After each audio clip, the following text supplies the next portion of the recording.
Bu kasalliklarni to'liq davosi aniqlanmagan, lekin bemorning ahvolini yaxshilash mumkin. Gap qaysi kasalliklar haqida ketadi? Bu neyrodegenerativ kasalliklar.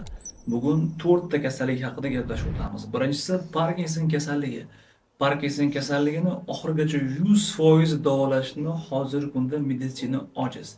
Lekin bemorning holatini yaxshilash, bemorning umumiy ahvolini yaxshilash mumkin. Parkinson kasalligining qanday belgilari mavjud? Ko'pincha tinch holatdagi qo'lda titrash, yuzda, ya'ni mimikaning pasayib qolishi, monotonda gapirish, bradikaliziya harakatlarning sekinlashib qolishi, egilib yurish, ich qotishi kabi juda ko'plab belgilari mavjud.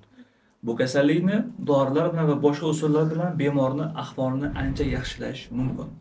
Ikkinchi neyrodegenerativ kasallik bu Alsgeymer kasalligi. Ko'pincha 45-50 yoshdan keyin uchraydigan Alsgeymer kasalligi. Xo'p, miyada bu xalq tilida aytganda miya hujayralarining o'z faoliyatini yo'qotib, miya qurishi jarayoni desak bo'ladi. Ya'ni Alsgeymer kasalligida kundan kunga xotira yo'qolishi, dastlab qisqa xotiraning yo'qolishi, undan keyin yaqinlarini tanimay qolishi, har kuni ko'rib yurgan insonlarni bilmay qolishligi, katta hojatga, kichkina hojatga chiqishini aytmay qo'yishligi. Shu bilan birgalikda bemorda har xil ruhiy o'zgarishlarni ham ko'rish mumkin. Bu Alsgeymer kasalligiga xos bo'lgan belgi. Uchinchisi bu yon amyotrofik skleroz yoki BAS degan kasallik bor. Bu BAS ko'pincha orqa miya va bosh miyada uchraydigan, ko'pincha spinnoz orqa miyada uchraydigan kasallik. Orqa miyaning yon ustunlarining zararlanishi natijasida bemorda harakatlarning cheklanishi, oyoq qo'llarda ishlash funksiyasining pasayib qolishi, oyoq qo'llarda uchishliklar, oyoq qo'llarda atrofiyaning susayib ketib qolishi, atrofiyaning kuchayib ketib qolishi, shu bilan birgalikda bemorda siydik ushlash, jinsiy sohalarda muammolar paydo bo'lishi bilan ketishi ehtimoli yuqori.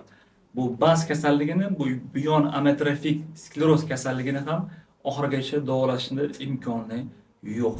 To'rtinchi kasallik bu kasallik emas, balki alohida bir holat, demensiya degan holat.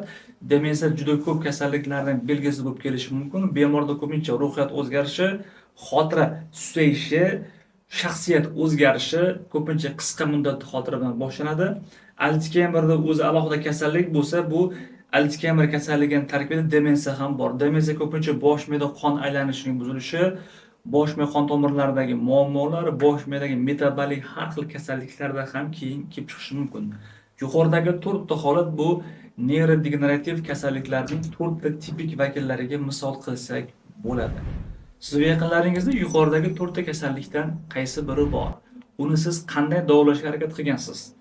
O'z fikrlaringizni kommentariyada qoldirishingiz mumkin. Siz bilan har doimgidek doktor Alimov va Vatan tibbiyot markazi bo'ldi.